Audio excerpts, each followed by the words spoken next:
On continue notre balade en France à la recherche de belles adresses régionales autour d'une cuisine locale. Après les fermes auberges, on va vous parler des nouvelles auberges. Il y en a des populaires, il y en a des gastronomiques.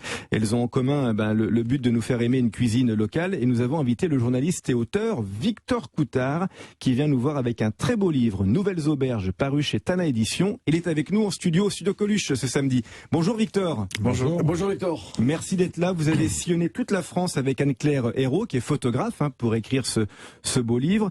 C'est quoi les nouvelles auberges alors ? Les nouvelles auberges, c'est un peu le retour des restaurants de campagne ou une sorte de révolution dans les restaurants de campagne. C'est des jeunes chefs qui s'installent dans des villages parfois loin des flux touristiques traditionnels et qui proposent une cuisine saine, simple et abordable un peu partout en France, donc au bord de la mer, dans la montagne, dans la forêt.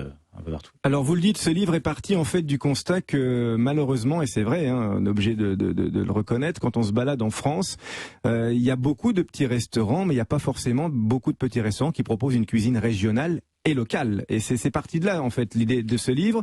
Et vous proposez deux types de cuisine, une cuisine populaire et une cuisine gastronomique en fait. Voilà, c'est ça. Enfin pas vous, mais les chefs. Anne-Claire et moi, à force de sillonner la France, on s'est rendu compte que malheureusement, en sillonnant la France rurale, on mangeait jamais aussi mal que sur les routes de France. C'est un peu désespérant, mais on a eu envie de montrer que pas partout quand même. Pas partout. Voilà, moi je suis pas d'accord. Hein.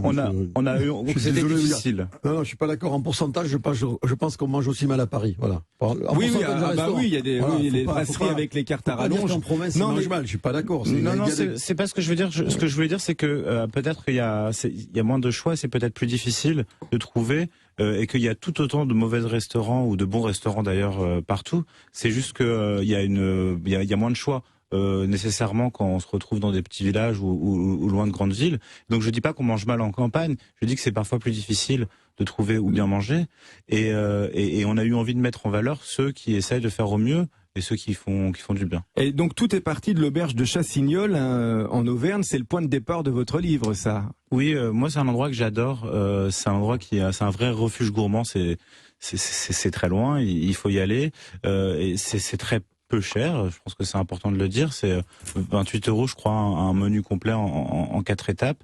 Il y a une liste de vins qui est merveilleuse. C'est un endroit qui est pas forcément confortable, qui plaira pas à tout le monde. Qui est un peu rustique, peu rustique. Oui. Mais c'est un endroit où on se sent bien accueilli, où les gens sont gentils et où on mange vraiment très très bien. Alors vous avez imaginé les 10 commandements des nouvelles auberges.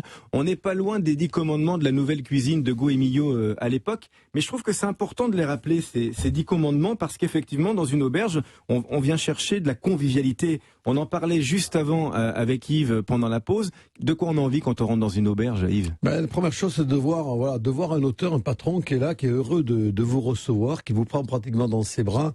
Là, je pense que le terme auberge va, bien sûr, le terme aubergiste. Et le terme aubergiste, c'est de la convivialité, c'est de la générosité, avant tout humaine. Et vous le dites, d'ailleurs, dans vos 10 commandements, Victor, le client, tu ne snoberas point. C'est vrai que, on va dire la vérité, dans ces nouvelles auberges, il y a des jeunes chefs qui sont des jeunes chefs branchés, qui viennent de la capitale, qui sont installés dans le Perche. Je pense à Bertrand Grébeau, par exemple.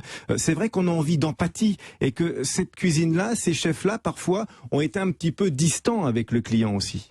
Tout à fait. Et c'est là pour le coup, je pense qu'on retrouve bien plus de péteux aussi en ville qu'à la campagne en règle générale. Complètement, vous avez totalement raison.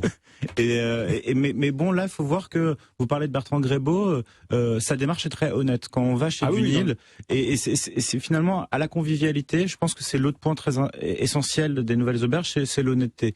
Et donc on a essayé d'avoir une sélection d'auberges, on en a 8 dans le livre qui est assez vaste. Il y en a qui sont plus ou moins branchées, il y en a qui sont plus ou moins accessibles, il y en a qui sont plus ou moins onéreuses.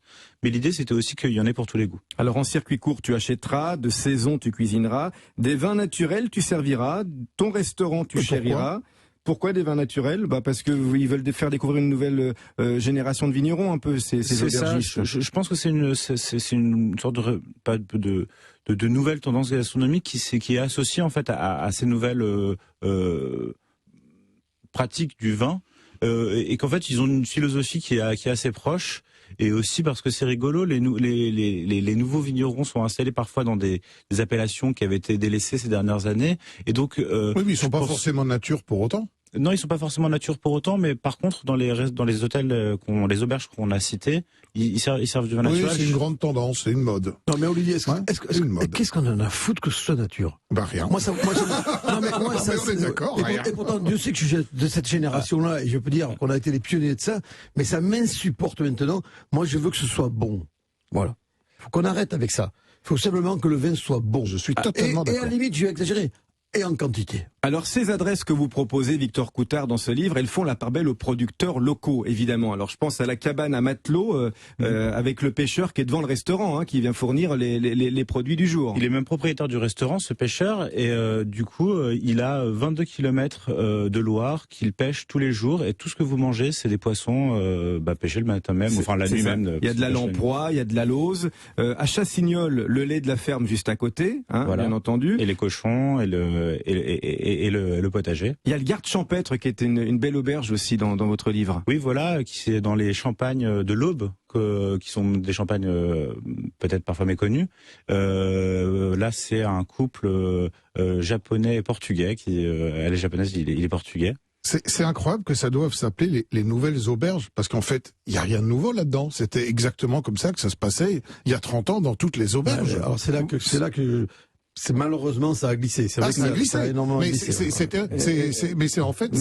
l'idée même de ce que c'était à l'époque. Oui, mais on va dire la vérité, beaucoup d'auberges ont fait appel à des grossistes, à des plats préparés, et ont servi une cuisine qui ne faisait plus à la maison, faut le dire quand même. C'est ce que je dis dans l'introduction. Voilà. En fait, elles ne sont pas forcément nouvelles. En fait, c'est un point C'est les d'équilibre. nouvelles anciennes. C'est un point d'équilibre entre la tradition et peut-être ce que le futur peut nous apporter de Oui, bon. puis c'est une façon de réexplorer un territoire. Je pense par exemple à Quiberon. Dans votre livre, il y a le petit hôtel du Grand Large de Catherine et Hervé Bourdon qui sont installés là-bas, et c'est devenu une vraie adresse de référence, et ça permet de découvrir aussi Quiberon hors des sentiers battus.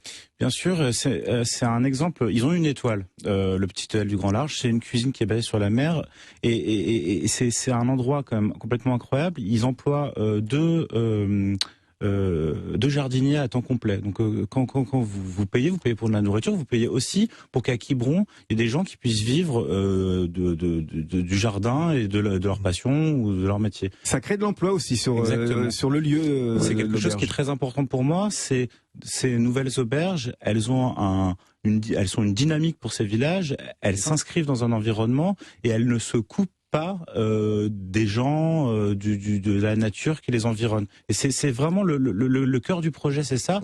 Et c'est pour ça que c'est pas des Parisiens péteux qui s'installent à la campagne, c'est des gens qui veulent s'inscrire dans un territoire social et environnemental. Alors j'ai regardé votre livre et j'ai vu qu'il y avait l'auberge de la Roche. Alors j'y suis allé moi il y a pas très longtemps, et c'est vrai que c'est un lieu qui est assez extraordinaire dans un village, voilà, qui est un peu... Dans quelle région ? C'est au-dessus de Nice, entre Nice et Isola 2000, quand on rentre dans le Mercantour.